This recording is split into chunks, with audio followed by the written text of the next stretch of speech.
Good morning, good afternoon, good evening. जब भी आप इस वीडियो को देख रहे हैं, मेरा नाम है सचिन यादव और मैं आपका मैथ्स टीचर आज आप लोगों के लिए लेकर आया हूँ क्लास 10th की एनसीईआरटी की बुक का ट्रिग्नोमेट्री चैप्टर। उसकी एक्सरसाइज 8.1 हम आज आगे कंटिन्यू करेंगे। पार्ट 2 है ये 8.1 का।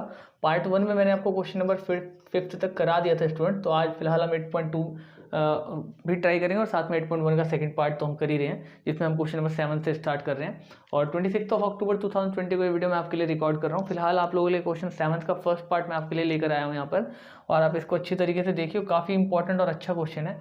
इसमें हमें गिवन है कॉट थीटा की वैल्यू जो कि है 7/8, और हमें पता है cot theta base upon perpendicular होता है। ठीक है, तो इसके हिसाब से हमें 7 जो वैल्यू मिली वो बेस की मिली, और कंपेयर करने पे परपेंडिकुलर की वैल्यू 8 मिली। हमने इस तरीके से ट्रायंगल बनाया, 8 परपेंडिकुलर 7 बेस, और हमको पता है कि पाइथागोरस थ्योरम लगाने पर परपेंडिकुलर स्क्वायर प्लस में बेस का square is equal to hypotenuse का स्क्वायर होता है।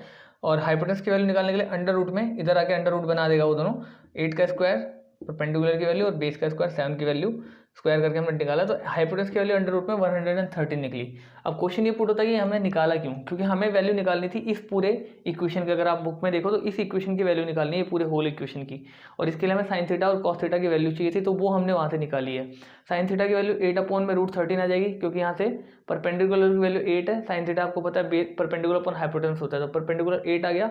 हाइपोटेनस हमने यहाँ से निकाली है अंडर रूट में 113, तो वो हमने पुट की है। ठीक है, यहाँ पे 1 प्लस में 8/√13। ठीक है, फिर कॉस थीटा की इसी तरीके से हमने वैल्यू निकाली, नीचे 1 प्लस में 7/√13। ठीक है, क्योंकि बेस अपॉन हाइपोटेनस होता है तो बेस 7 है, हाइपोटेनस 1 अपॉन मतलब रूट बेस हाइपोटेनस है 1 अंडर रूट में √13 113। ठीक है, तो ये दोनों वैल्यूज इस तरीके से 1 प्लस में साइन थीटा, 1 माइनस में साइन थीटा, 1 प्लस में कॉस थीटा और 1 माइनस में कॉस थीटा हमने पुट कर दिए।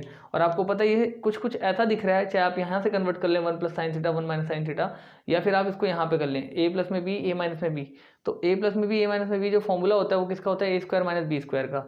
तो उस हिसाब से हम इसको कर देंगे। a की वैल्यू यहाँ पे 1 है और b की वैल्यू 8/√13 है, तो a का स्क्वायर माइनस 8/√13 का स्क्वायर हो जाएगा। यहाँ पे भी सिमिलरली नीचे भी सेम फॉर्मूला लग जाएगा, a प्लस में b a माइनस में b है, तो 1 का स्क्वायर माइनस में 7/√13 का 113 का रूट में स्क्वायर हो जाएगा। और जब हम स्क्वायर करेंगे तो ये कुछ खुलेगा, 8 का स्क्वायर 64 और √13 का स्क्वायर कट जाएगा तो 113 आ जाएगा। फिर इसी तरीके से 1 का स्क्वायर और 7 का स्क्वायर 49, रूट अंडर रूट में 113 का स्क्वायर 113 हो जाएगा।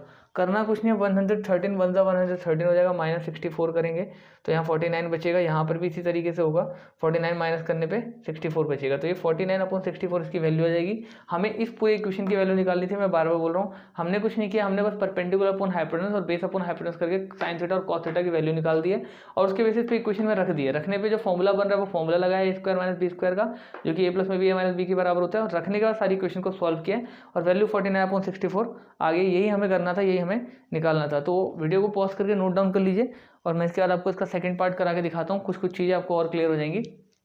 सेकंड पार्ट में आपको कॉट स्क्वायर थीटा की वैल्यू निकालने के लिए बोला, इसी क्वेश्चन के सेकंड पार्ट में। तो कॉट स्क्वायर थीटा में कुछ नहीं करना, आपको कॉट की वैल्यू ऑलरेडी गिवन है 7/8 है। ठीक है, तो 7/8 का कर दो आप स्क्वायर। स्क्वायर करने पे आपको पता है 7 का स्क्वायर 49 होगा और 8 का स्क्वायर 64, तो इसकी वैल्यू भी इसी तरीके से आ जाएगी। ठीक है, स्क्वायर करने पे। तो आई होप आपको ये दोनों क्वेश्चन अच्छी तरीके से समझ में आ गए होंगे। अब मैं इसको रब कर रहा हूँ, आपने आई होप नोट डाउन कर लिया होगा वीडियो को पॉज करके। और इसके बाद अब चलते हैं क्वेश्चन नंबर 8 की तरफ। ठीक है, क्वेश्चन नंबर 8 देखेंगे ध्यान से। सिमिलर है, आई होप दोनों साइड्स को आप सॉल्व कर लेंगे। वैल्यूज आपको गिवन है, इफ 3 cot a है तो cot a की वैल्यू 4/3 हो जाएगी। मैं अपना ही बस आपको समझाऊंगा, बाकी आपको खुद ट्राई करना है, क्योंकि सिमिलर इसी क्वेश्चन की तरह था। अगर मैं दोबारा उस क्वेश्चन को कराऊंगा तो टाइम वेस्ट है हमारी वीडियो में, वीडियो ऑलरेडी लेंथी होने वाली है। ठीक है, तो आपको करना कुछ नहीं, मैं एक हिंट दे रहा हूँ जिसके बेसिस पे आप कर लोगे, वो आप देख लो। हिंट ये है कि 8th क्वेश्चन में हमें एक चीज़ गिवन है कि भाई 3 cot a, ठीक है, 3 cot a बराबर गिवन है कितना, 4, और बाकी हमें इक्वेशन दे रखी है 1 प्लस में tan स्क्वायर ए, 1 प्लस में tan स्क्वायर ए और 1 माइनस में tan स्क्वायर ए ऊपर है, 1 माइनस में tan स्क्वायर ए नीचे है, और इज इक्वल टू में cos स्क्वायर ए माइनस साइन स्क्वायर ए है। बोला ये इक्वल है कि नहीं, निकालो। तो कोई बात नहीं, दोनों चीज़ों को, दोनों पक्षों को, दोनों साइड्स को आप निकाल लोगे, कैलकुलेट कर लोगे। बट बिफोर दैट आपको cot a की वैल्यू चाहिए होगी, तो cot a की वैल्यू निकालने के लिए आपको 4 तो है, 3a वाला जो है वो नीचे आ जाएगा डिवाइड में, क्योंकि यहाँ मल्टीप्लाई में था। ठीक है, तो बस cot a की वैल्यू जब आपको मिल गई तो आप सबकी साइन कॉस सबकी वैल्यू निकाल सकते हैं tan की। ठीक है, और निकाला tan की ही निकालनी पड़ेगी। tan की निकालने के लिए आपको पता है जस्ट इसका अपोजिट हो जाएगा। ठीक है, tan जो होता है वो cot का अपोजिट होता है, तो 3/4 हो जाएगा। ये वैल्यू आप लेके 1 प्लस tan स्क्वायर एक बार कर देना, 1 माइनस tan स्क्वायर कर देना और कैलकुलेट कर लेना। अगर दोनों साइड्स इक्वल हैं तो वेल एंड गुड है, नहीं इक्वल है तो आपको बोलना है कि इक्वल नहीं है, ठीक है। चाहे तो इसके बाद आप साइन कॉस किसी की भी वैल्यू निकाल सकते हैं, ठीक है। साइन और कॉस किसी की भी निकाल सकते हैं। किस तरीके से, वो मैंने आपको लास्ट क्वेश्चन में बताया था। तो आई होप इट्स क्वेश्चन भी आप ट्राई कर लेंगे। 9th क्वेश्चन आप थोड़ा सा ध्यान से देख लीजिए एक बार। 9th क्वेश्चन में आपको बताने वाला हूँ। 9th क्वेश्चन में आपका बोल रहा है कि in triangle ABC right angle at B if tan A is equal to √3, 1/√3। tan A हमें गिवन है, tan A की वैल्यू है 1/√3। अब हमें बोल रहा है कि find the value of sine A plus में cos C प्लस में cos A प्लस में साइन। एक मैं आपको बता रहा हूँ, एक पार्ट आप देख लेना। तो फर्स्ट ऑफ ऑल हमें तो कैलकुलेट करना पड़ेगा ट्रायंगल में इस तरीके से। आपको क्या क्या गिवन है ट्रायंगल में, आपको पता है कि tan की वैल्यू होती है परपेंडिकुलर अपॉन बेस, ठीक है। और परपेंडिकुलर अपॉन बेस के हिसाब से यहाँ पर परपेंडिकुलर हमें मिल गया 1 और बेस हमें कितना मिल गया √3। अब हमें क्या निकालना है, हाइपोटेनस, ठीक है। हाँ जी, हाइपोटेनस निकालनी। तो हाइपोटेनस निकालने के लिए आपको कैसे करना पड़ेगा, देखो एक ट्रायंगल बनाओ। आपको कितना कितना मिला है, परपेंडिकुलर मिला है 1, हाइपोटेनस बेस मिला है √3। और हाइपोटेनस निकालने के लिए आपको इसका स्क्वायर प्लस में √3 का स्क्वायर करना पड़ेगा, ठीक है। कर दिया आपने, करने पे 1 तो ऐसे ही रहेगा और यहाँ √3 का स्क्वायर 3 हो जाएगा, आ जाएगा इक्वल टू में 4। ये हो जाएगा हाइपोटेनस का स्क्वायर। और हाइपोटेनस का स्क्वायर निकालने के लिए आपको हाइपोटेनस √4 लेना पड़ेगा। वैल्यू कितनी आ जाएगी, 2 × 2 निकल के आ जाएगी हाइपोटेनस की वैल्यू 2। तो यहाँ से हाइपोटेनस 2 निकल के आ जाएगा। और जब हाइपोटेनस निकल के आ जाएगा तो आप साइन A cos C किसी की भी वैल्यू निकाल सकते हैं ट्रायंगल में। बट बिफोर दैट आपको ट्रायंगल में ABC लिखना पड़ेगा, ठीक है। तो आपको पता है परपेंडिकुलर अगर बेस होता है तो परपेंडिकुलर की वैल्यू अगर A है, ये B मान लो और ये C मान लो, ठीक है। तो साइन A का मतलब है कि आप इसको मान रहे हैं। तो यहाँ पर उस केस में मैंने आपको एक चीज़ बताई थी कि साइन A की अगर आप बात कर रहे हैं तो ये जो है वो बेस को टच करना चाहिए। मैंने लास्ट वीडियो में बताई थी, अगर आपने लास्ट वीडियो नहीं देखी है मैंने बताया, तो जो भी थीटा होता है वो जमीन को टच करता है। तो इस केस में बेस ये बन जाएगा, ठीक है। और साइन A का मतलब है, आपको वैल्यू अलग से निकालनी पड़ेगी। साइन A का मतलब है कि इसको हम जमीन मतलब बेस मान लेंगे AB को और ये परपेंडिकुलर हो जाएगा। तो साइन का मतलब होता है परपेंडिकुलर अपॉन हाइपोटेनस। तो परपेंडिकुलर है √3 अपॉन हाइपोटेनस 2, ये साइन A की वैल्यू निकली। फिर बोल रहा है cos C की वैल्यू, आई थिंक, है ना, हाँ cos C की। तो cos C के केस में फिर से हमें निकालना पड़ेगा cos बेस अपॉन हाइपोटेनस, तो √3/2 फिर से बेस अपॉन हाइपोटेनस, ये cos C की निकली वैल्यू, ठीक है। इसी तरीके से cos A की निकालनी है।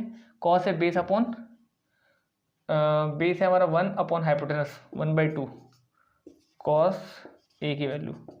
और फिर हमारा cos C की वैल्यू अगर करेंगे तो हमारा आ जाएगा साइन C की वैल्यू, सॉरी cos नहीं साइन C की वैल्यू निकालनी है।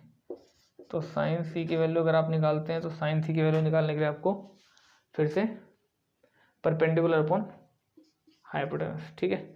अब ये वैल्यूज हमें मल्टीप्लिकेशन में रखनी है। पार्ट 1 करा रहा हूँ मैं आपको, इन सारी वैल्यूज को रखना है। तो वैल्यू है पहले साइन A यानी √3/2। अब मैं सीधे क्वेश्चन करा रहा हूँ स्टूडेंट्स, क्वेश्चन देखो, √3/2 इंटू में cos C √3/2 प्लस में 1/2 इंटू में 1/2, ये वैल्यूज पुट करनी है यहाँ पे, ठीक है। cos A इंटू में साइन C है ना, तो पुट कर दिया। पुट करने पे आपको पता है √3 इंटू √3 कितना हो जाएगा 3 और यहाँ पे 2 × 4 और यहाँ पे 1 इंटू 1 1 होता है और 2 × 4 होता है। अब इन दोनों को भी अगर आप ऐड करते हो तो 3 और 4 अपॉन में 4 कट जाएगा, वैल्यू आ जाएगी 1। तो 1 जो है वो इसका आंसर आ जाएगा, इस पूरे मतलब इक्वेशन का सॉल्यूशन आ जाएगा। तो इस तरीके से ये क्वेश्चन करना है। आई होप ये भी आपको समझ में आ रहा होगा। वीडियो को पॉज करके नोट डाउन कर लीजिएगा। 10th क्वेश्चन भी इसी तरीके का है, वो आपको मैं करा देता हूँ। और 11th आप जो ट्रू एंड फॉल्स है वो खुद ट्राई करेंगे आप, तो ठीक है। 10th क्वेश्चन आप ध्यान से देखिए। 10th क्वेश्चन आपका बोल रहा है कि एक ट्रायंगल है PQR, राइट एंगल है Q पे, PR प्लस में QR 25 गिवन है, PQ is equal to 5 centimetre है। Determine the value of sine P cos P and tan P, ठीक है। आपको पहले तो पूरी इक्वेशन बनानी पड़ेगी। ऐसे ट्रायंगल है PQR। अब P कहाँ बोला है, राइट एंगल किस पे बोला है, ये राइट एंगल एट Q। तो यहाँ पे Q पे आप राइट एंगल कर दो, ये P कर दो, ये R कर दो, ठीक है, कोई फर्क नहीं पड़ता। PQR हो गया। अब बोल रहा है PR प्लस में QR, PR प्लस में QR कौन सा होगा, PR प्लस में QR, मतलब ये और ये मिला के कितना है 25 है, ठीक है। PR प्लस में QR इज इक्वल टू 25, ठीक है। तो अगर मैं इसको x मान लूँ तो ये ऑब्वियस सी बात है 25 माइनस x हो जाएगा ये, ठीक है, क्योंकि दोनों का सम है ना 25।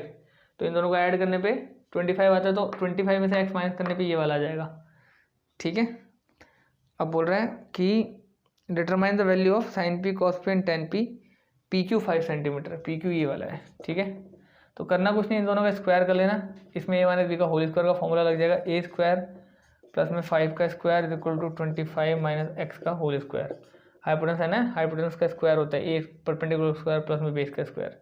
और ये पूरा करने पे इसको भी खोलेंगे, माइनस बी का होल स्क्वायर खोलने में बहुत कुछ कटेगा, इधर उधर जाके एक्स की वैल्यू निकलेगी।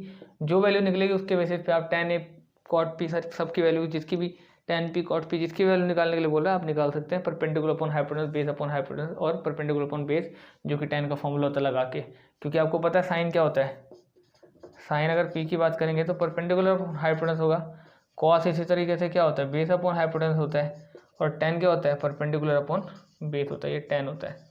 तो ये सारे फॉर्मूले लगा के आप इन वैल्यूज़ को पता कर लीजिएगा।